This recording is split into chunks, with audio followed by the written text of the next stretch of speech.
Stepping in means unlocking the gates of fear. Welcome. রাত গভীর, আকাশে পূর্ণিমার চাঁদ, কিন্তু চারপাশে ঘন কুয়াশায় ঢেকে আছে পুরো হাইওয়ে। এটা সেই কুখ্যাত রাস্তা যেখানে মানুষ বলে মধ্যরাত পার হলে এই রাস্তায় শুধু গাড়ি নয়, ছায়াও দৌড়ায়। আসসালামু আলাইকুম, আমি জাকারিয়া। আপনি শুনছেন ভূতের বাক্স, যেখানে শব্দই হলো ভয়ের অস্ত্র। ভূতের বাক্স দ্য গোস্ট স্টোরিজে আপনাকে স্বাগতম।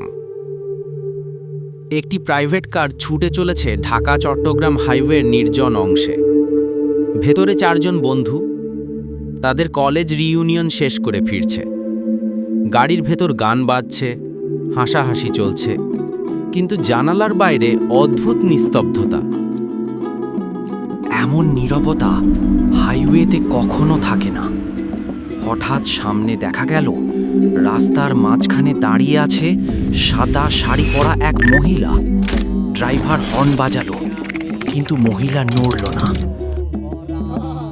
আমাকে একটু এগিয়ে দাও। গাড়ি চলতে শুরু করলো আবার। গান বন্ধ, হাসি বন্ধ, ভেতরে শুধু নিঃশ্বাসের শব্দ। মেয়েটি হঠাৎ ফিসফিস করে বলল, তোমরা জানো আমি কোথায় যাচ্ছি? শ্মশানে।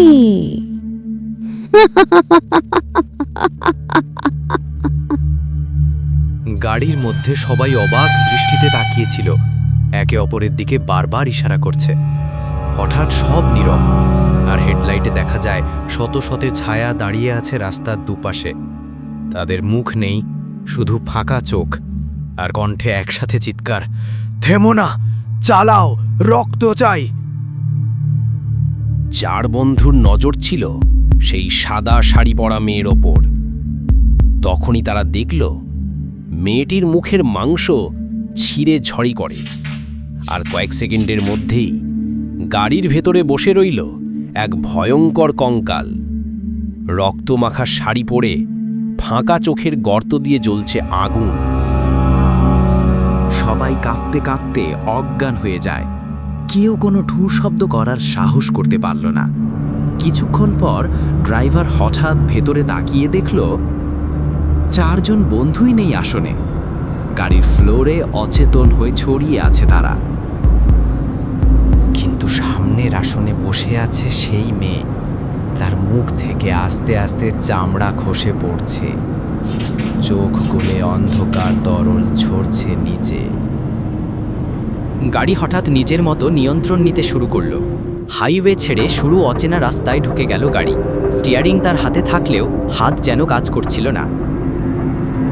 সে দোয়া পড়তে লাগলো, কখনো সূরা ফাতিহা, কখনো আয়াতুল কুরসি, কিন্তু কোনো দোয়া শেষ করতে পারল না। প্রতিটি শব্দ মাঝপথে আটকে যাচ্ছিল।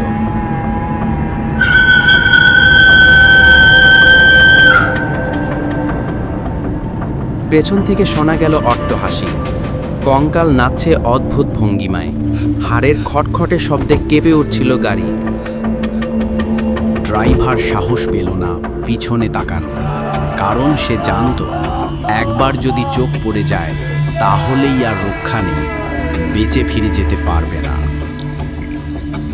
গাড়ি শেষমেশ গিয়ে থামল এক শ্মশানের সামনে। চারপাশ অন্ধকার, শুধু আগুনের আলোয় দেখা যাচ্ছে চিতায় জ্বলছে কোনো এক অচেনা মৃতদেহ। আর শত শত ছায়ামূর্তি দাঁড়িয়ে আছে, আর তাদের নজর আগুনে পোড়া লাশের দিকে। আগুনের ধোঁয়া আকাশে উঠছে, কিন্তু সেই ধোঁয়ার মাঝে দেখা গেল অগণিত ছায়া নড়ছে। মনে হচ্ছিল ওরা মানুষ নয়।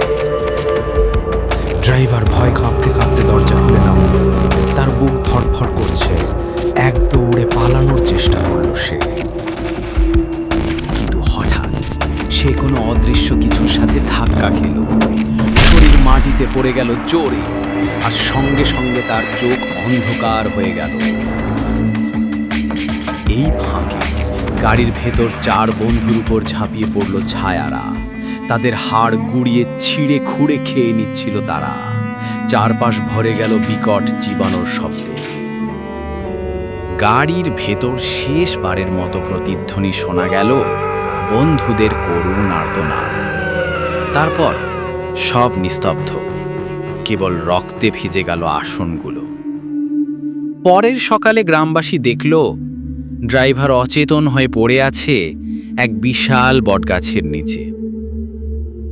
গাড়িটা পাওয়া গেল শ্মশানের পাশের খালের মাঝে। ভেতরে রক্তের দাগ, কিন্তু কোনো দেহ নেই।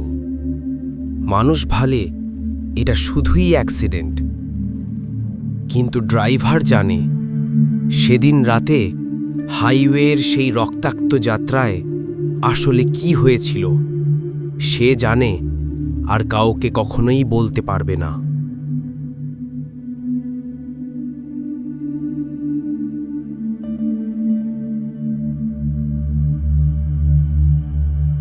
পৃথিবী বড়ই অদ্ভুত।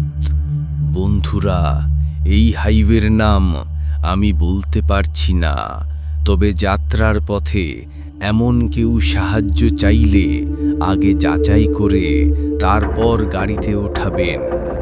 হাইওয়ের কাহিনী কেমন লাগলো জানাতে কমেন্ট করুন। লাইক ও সাবস্ক্রাইব করতে ভুলবেন না। সাথে থাকার জন্য ধন্যবাদ। সুস্থ থাকুন, ভালো থাকুন। আল্লাহ হাফেজ।